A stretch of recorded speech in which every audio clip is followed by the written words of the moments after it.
सी बात है।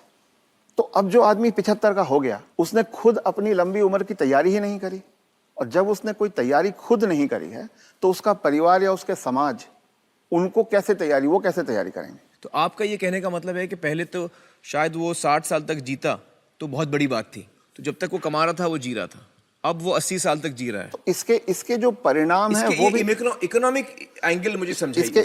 इसके इकोनॉमिक एंगल बहुत भयावह है। आज हिंदुस्तान में 60 साल की उम्र में आपने एक आदमी को रिटायर कर दिया। आदमी को अगर 80 साल तक जीना है तो 20 साल के लिए उसको अपना इंतजाम करना है। उसकी पत्नी 10 साल छोटी है तो 30 साल के लिए पत्नी के लिए इंतजाम करना है। औरतें आमतौर पे 5 से 7 साल ज्यादा जीती हैं, तो 35 साल के लिए उसे अपनी पत्नी के लिए फाइनेंशियल इंतजाम करना है और 20 साल के लिए खुद के लिए इंतजाम करना है। आज के इन्फ्लेशन में, आज की महंगाई में कितना भी पैसा आप एक जगह रख दीजिए, क्या वो 35 साल तक खींच सकता है? ये प्रैक्टिकल नहीं है। और जैसे जैसे उम्र बढ़ती जाती है उनके बच्चों की उम्र भी बढ़ रही है जी। जो आज 70-75 का होगा, बच्चे भी तो 50-55 के हो रहे होंगे। वो अपना बुढ़ापा देखेंगे, वो अपनी लड़की की शादी देखेंगे, वो अपने मकान की किस्त चुकाएंगे। तो जो पीढ़ियों के बीच की जो दूरियां हैं वो बढ़ती जाती हैं। ये इकोनॉमिक वजह से बढ़ रही है। इकोनॉमिक वजह से बढ़ रही हैं। तो अब वो जो कॉन्सेप्ट है कि 60 साल की उम्र में हम रिटायर हो जाएं, उससे बाहर निकलना होगा।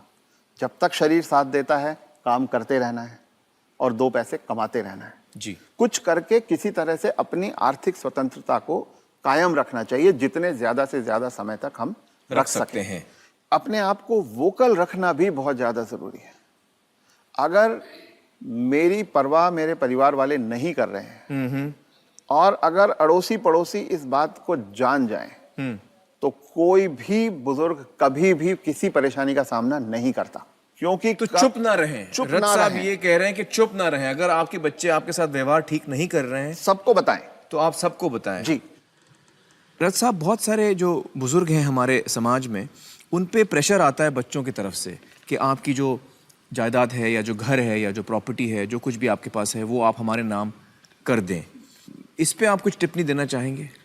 पहला ये कि किसी भी हालत में आपके पास जो भी धन संपदा है, जो भी आपके पास आर्थिक साधन है, वो जब तक आप और आपकी पत्नी जीवित हैं किसी और के हाथ नहीं जाना चाहिए। कितना भी प्यार करते किसी हो, के नाम पे नहीं जाना किसी चाहिए। बच्चे, किसी बहू, किसी पोते, किसी के नाम पे ना जाए, कितना भी आप प्यार करते हो। क्योंकि जब तक अगली पीढ़ी को पिछली पीढ़ी का सामान कुछ मिलता नहीं है तब तक वो उनकी इज्जत करते रहते हैं। वो हाथ पांव भी दबाएंगे, वो अस्पताल भी ले जाएंगे, वो दवा दारू भी करेंगे।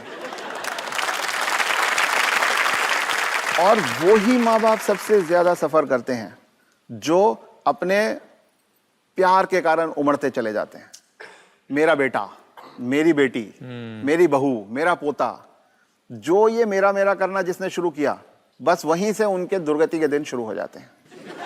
इसलिए सबको ये ध्यान रखना चाहिए कि कुछ भी हो जाए, कोई प्रलोभन आए, कोई इमोशनल ब्लैकमेल हो, कुछ हो, उन्हें अपने पास अपनी चीज को रखना चाहिए। उन अपने बच्चों से शेयर करें तो अपनी मन की खुशी को शेयर करें, अपने पैसे को शेयर ना करें। जी बिल्कुल।